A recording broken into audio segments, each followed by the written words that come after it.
आज बहुत बड़ी डेवलपमेंट्स हैं और ख़ास तौर पर पाकिस्तान तहरीक-ए-इंसाफ की तरफ से जो है वो बड़े ऐलानात किए गए हैं। अस्सलाम वालेकुम नाज़रीन, आप यूट्यूब डिजिटल देख रहे हैं। मैं शाकिब महमूद अमान आज चेयरमैन पाकिस्तान तहरीक-ए-इंसाफ बानी पीटीआई इमरान खान की जानिब से जो है वो फ़ैसला कुन तहरीक शुरू करने की अनाउंसमेंट की गई है, ऐलान किया गया और साथ ही ये ख़बर सामने आई, अलीमा खान की जानिब से ये बताया गया कि इमरान खान को आगाह कर दिया गया है कि उनके बेटे कासिम और सुलेमान दोनों जो हैं इस तहरीक के अंदर शामिल होंगे। ये फ़ैसला कुन तहरीक होगी, ये फ़ाइनल राउंड होगा और इसका आगाज़ जो है वो अगस्त के महीने में किया जाएगा। 26 नवंबर के बाद ये पाकिस्तान तहरीक-ए-इंसाफ की सबसे बड़ी मूव है या सबसे बड़ी अनाउंसमेंट है कि अब दोबारा तहरीक जो है वो शुरू होगी और तकरीबन 9 माह का वक्फ़ा जो है वो 26 नवंबर के बाद जो है इस तारीख़ के दौरान जो है वो अगर देखें तो हुआ है। अब पाकिस्तान तहरीक-ए-इंसाफ इसको फ़ाइनल राउंड, फ़ाइनल तहरीक का नाम दे रही है। पाकिस्तान के अंदर जो सियासी गर्मा गर्मी है, सियासी टेम्परेचर है, वो पहले ही बहुत ज़्यादा हाई है और अब जो ये ऐलान किया गया है इसके बाद बहुत सी चीज़ें जो हैं वो बड़ी तेज़ी के साथ तब्दील होंगी। एक, पाकिस्तान तहरीक-ए-इंसाफ के रहनुमाओं को सज़ाएँ सुनाई जाएंगी, जैसे मैंने बताया था कि 9 अगस्त से पहले सज़ाएँ सुनानी हैं, ये तय कर दिया गया है और पाकिस्तान तहरीक-ए-इंसाफ जो है वो इस दौरान अपनी तहरीक को जो है वो आखिरी पॉइंट पर ले जाना चाह रही है और इस मरतबा ये तहरीक जो है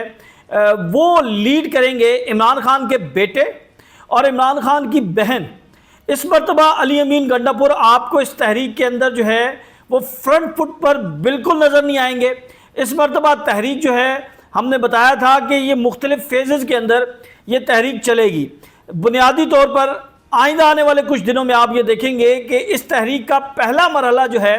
वो ये होगा कि जो MPs हैं, जो रहनुमा हैं, उनको हदायत की जाएगी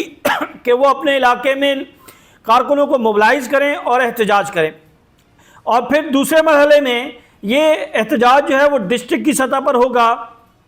और तीसरे मरहले में इसको बढ़ाया जाएगा और आखिरी और फाइनल मरहला जो है वो इंग्लैंड से शुरू होगा। इमरान खान के दोनों साहबजादे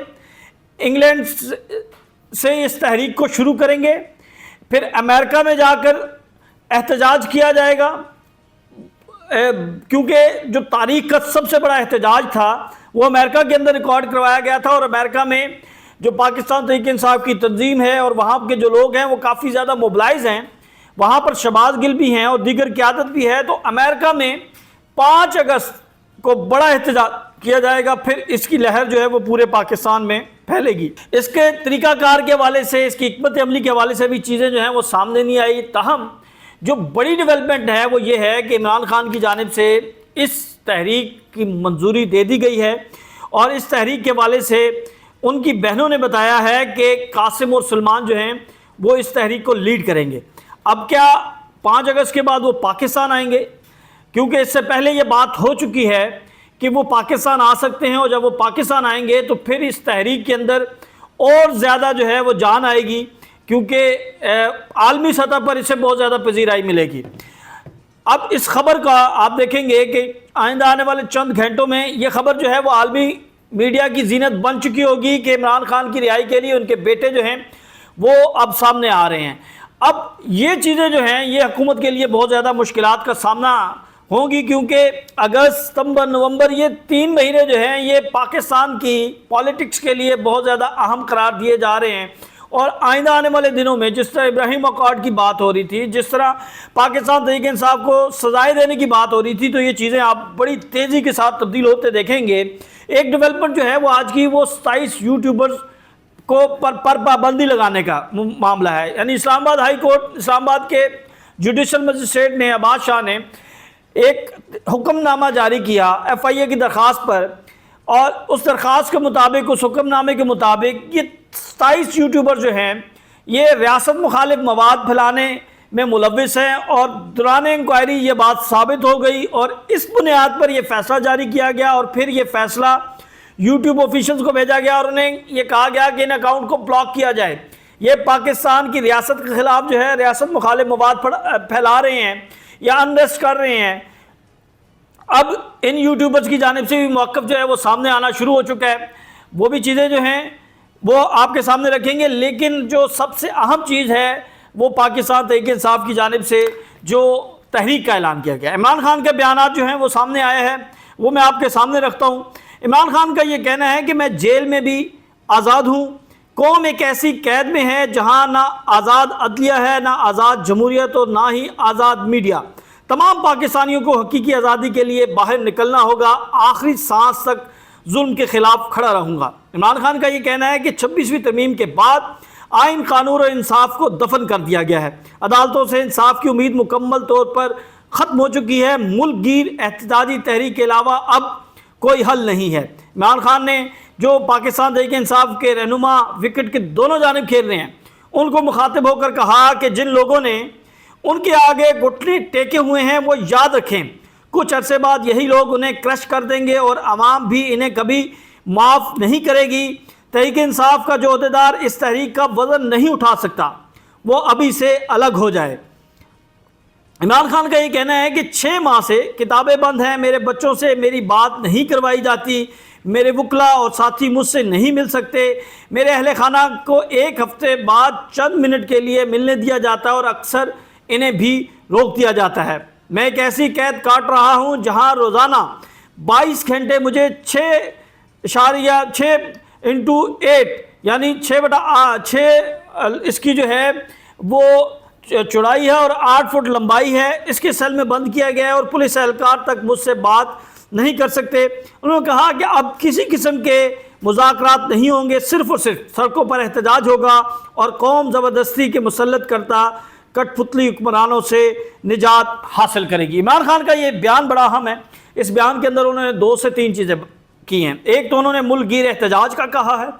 एक उन्होंने कहा है कि जो कॉम्प्रोमाइज़ लीडर हैं वो अभी फैसला कर लें, वो इस तहरीक से अलहदा हो जाएं, वो अगर वज़न नहीं उठा सकते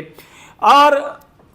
आने वाला वक्त जो है वो फिर उनके लिए जो है वो बड़ा मुश्किल होगा, यानी तारीख़ उनको माफ़ नहीं करेगी। और तीसरी बात उन्होंने की है कि उन्हें जो है वो कैद तन्हाई में रखा गया है, रोज़ाना 22 घंटे जो है उन्हें अज़ियत दी जाती है, लेकिन वो आज़ाद हैं, कैद में रहकर भी आज़ाद हैं और कौम जो है वो आज़ाद अदलिया के नाम पर, वो इंसाफ के नाम पर, वो आइन और कानून के नाम पर और 26वीं तरमीम के बाद जो इंसानी हकूक़ की पामालियाँ हुई हैं उनको जो है वो फेस कर रही है। और अब ये फ़ाइनल राउंड है, इसमें आपको बाहर निकलना होगा।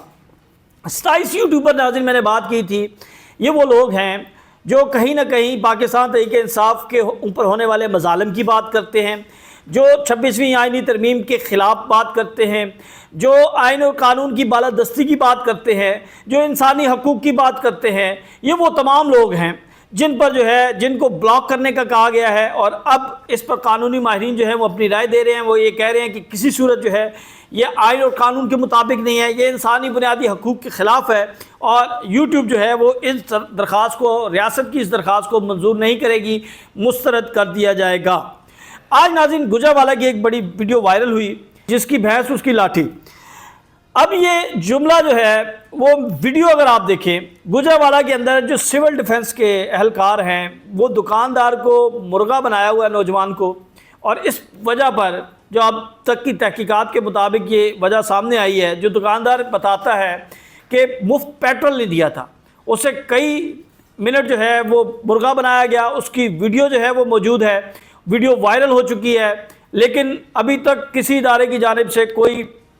नोटिस नहीं लिया गया। जब तक वो वीडियो जो है वो छप्पड़ पार वायरल नहीं होती, फिर एक नोटिस लिया जाएगा, फिर कहा जाएगा कि आइन और कानून के मुताबिक के सब बराबर है, लेकिन वो जो दुकानदार है उसको हरासा किया जा रहा है कि वो अपना बयान तब्दील करे और उसे ये कहा जा रहा है कि उससे मुफ्त पेट्रोल की जो है वो डिमांड नहीं की गई थी, उसने को कानून की खिलाफ वर्जी की। तो अगर कानून की खिलाफ वर्जी की भी तो मुझे बताएं कि सिविल डिफेंस के पास ये कौन सा इख्तियार है, कौन सा कानून उन्हें इजाज़त देता है कि वो किसी आम शहरी को जो है वो कान पकड़वाएं, उसको सज़ा दें, कौन सा कानून उनसे इजाज़त देता है। तो ये नाज़रीन आपके सामने मुल्क की सूरत हाल है। कल आपसे दोबारा मुलाकात होगी, तब तक के लिए इजाज़त दें। अल्लाह हाफ़िज़।